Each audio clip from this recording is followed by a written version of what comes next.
Let me share my. Hi everyone, James Sims here.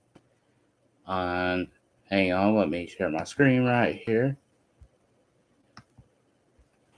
Okay, so here we are on my PowerPoint, and we are going to start at the beginning and present this. So this is nonverbal communication by me. This is my PowerPoint presentation.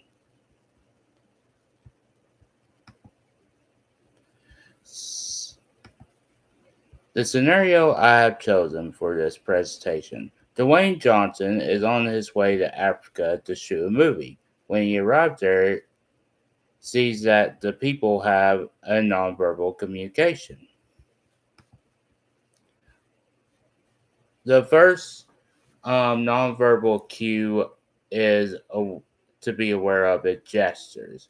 Always be aware of gestures when traveling to a different country because there can be a lot of different gestures. Gestures like a thumbs up or okay signs.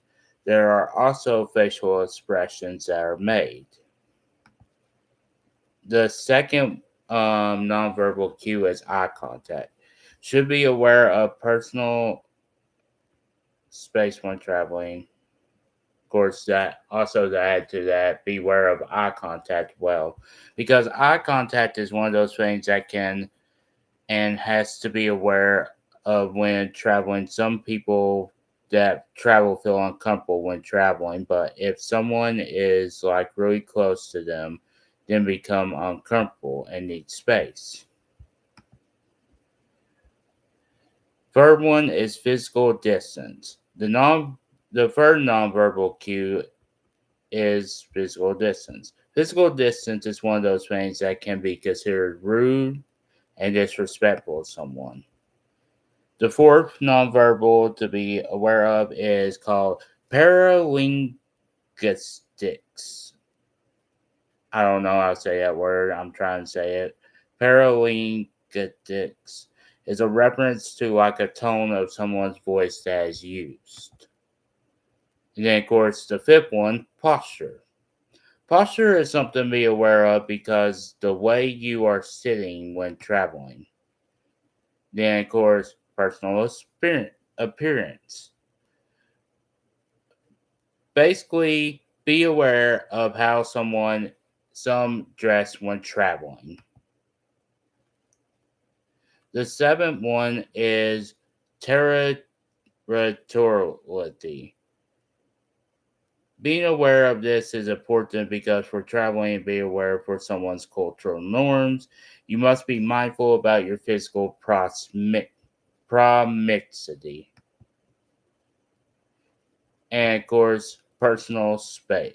And then the final one, personal space, you should be aware of. You should always be aware of one's space when traveling. Respecting someone's space is when what happens when traveling. And then, of course, I have some websites up right here in citations, and I got a YouTube video. So,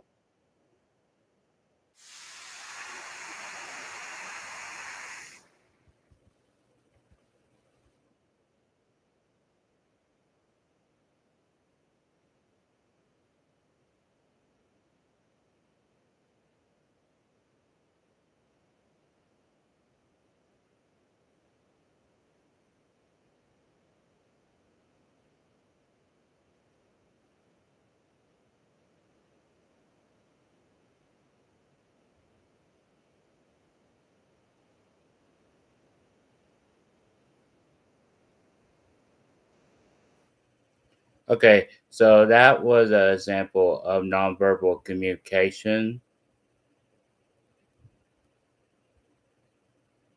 because I don't know if y'all have watched the show Friends and stuff. There is basically a nonverbal communication in that show. So, yes. And that's my presentation. Once again, thank you all. That wraps up my presentation. Thank you.